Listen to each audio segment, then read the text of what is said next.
పండగలైనా పెళ్లిళ్ళైనా వస్త్రాలకు వేదిక ఒక్కటే, అదే ఎస్ఆర్ షాపింగ్ మాల్. ఫ్యామిలీ అంతటికి అన్లిమిటెడ్ ఆఫర్స్. ఓ తండ్రికి ఉద్యోగం ఇస్తానంటూ ఓ యువతి దగ్గర డబ్బు తీసుకుని మోసం చేశాడు. బాధితులు డబ్బు తీసుకున్న ఆ తండ్రిని వదిలిపెట్టి డబ్బు కోసం అతని కూతురు వెంటపడ్డారు. కట్ చేస్తే ఆ యువతి ఆ వేధింపులు భరించలేక ఆత్మహత్యకు పాల్పడింది. అసలేం జరిగింది?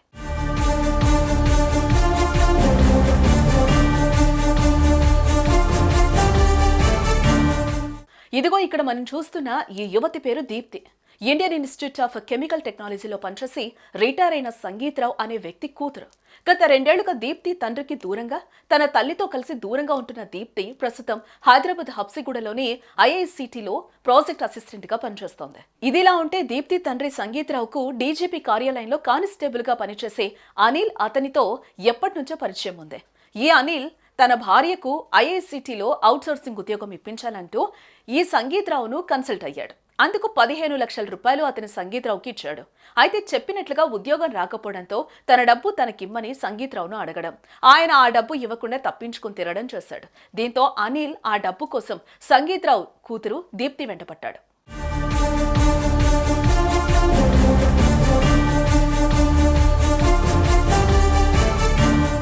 అయితే తను తన తల్లి 2 ఏళ్ల కిందట నుంచి దూరంగా ఉంటున్నట్లుగా చెప్పి ఆ డబ్బుతో తనకి ఏం సంబంధం లేదని వారికి వివరించింది. అయినా సరే కానిస్టేబుల్ ఆమెను డబ్బు కోసం వేధించాడు.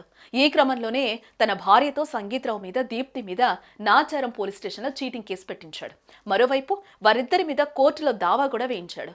ఒకటి తర్వాత ఒకటిగా కేసులు నమోదయ్యి తను ఉద్యోగం చేసుకునే పరిస్థితిని కూడా దీప్తి కోల్పోవడంతో ఆమె మానసికంగా తీవ్రమైన ఆందోళనలో పడింది.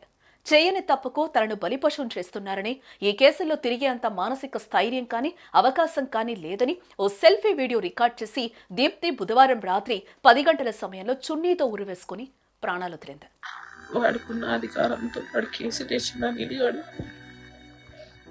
వాడేసిన కేసులు తప్పని అందరూ తెలుసుకున్నారు. అందరూ ఎవరు హిట్ చేయట్లేదు. మనం ఎక్కడికి వెళ్ళినా డబ్బులు కట్టినట్టు మనం నిజంగా తీసుకున్నామా లేదా అని ఎవరు చూడట్లేదు. తీసుకున్న సంగీతరావు బాగానే ఉన్నాడు, ఇచ్చిన వాళ్ళందరూ బాగున్నారు, కానీ లైఫ్ ఖరాబ్ అయిపోయింది. నాకు నేనే జరగాలి. పిల్ల అనితకి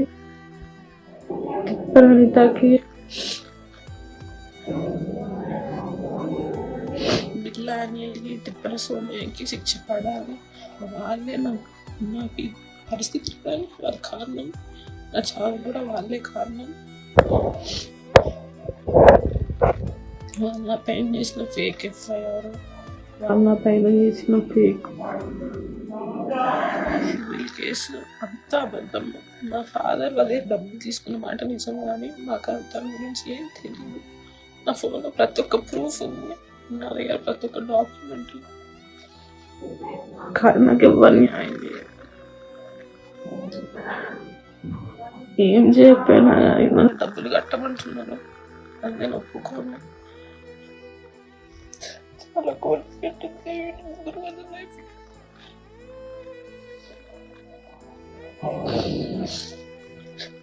ఈ విషయం బయట తెలిసిపోయింది.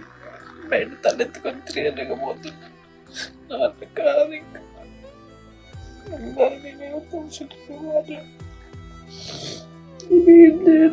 న్యాయంగా బతికిన తండ్రి ఎట్లా అంటాడు, అన్నీ న్యాయంగా బతికి, కానీ వెళ్ళినప్పుడు అన్ని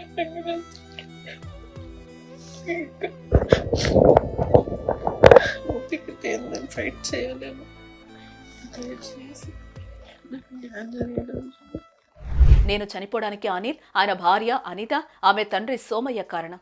మా నాన్న డబ్బులు తీసుకుంటే నన్ను అడిగి నా మీద నకిలీ కేసు పెట్టారు. నా జీవితం నాశనం చేశారు. ఈ కేసుల మీద పోరాడే స్తోమత లేదు. నా మరణంతోనైనా కుటుంబానికి న్యాయం జరుగుతుంది. నా చావుకు కారణమైన వాళ్లకు శిక్ష పడాలి.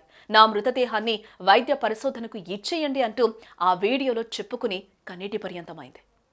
అభంశుభం తెలియని తన కన్న బిడ్డను తండ్రి చేసిన మోసానికి బాధ్యులు చేసి ఆమె ఆత్మహత్యకు కారణమయ్యారంటూ దీప్తి తల్లి పోలీసులకు ఫిర్యాదు చేసింది. దీంతో పోలీసులు అనిత, అనిల్, సోమయ్య, సైదుల మీద కేసు బుక్ చేశారు. లంచాలిస్తే ఉద్యోగాలు వస్తాయని నమ్మడం అన్నది ఓ అర్థం లేని వ్యవహారం.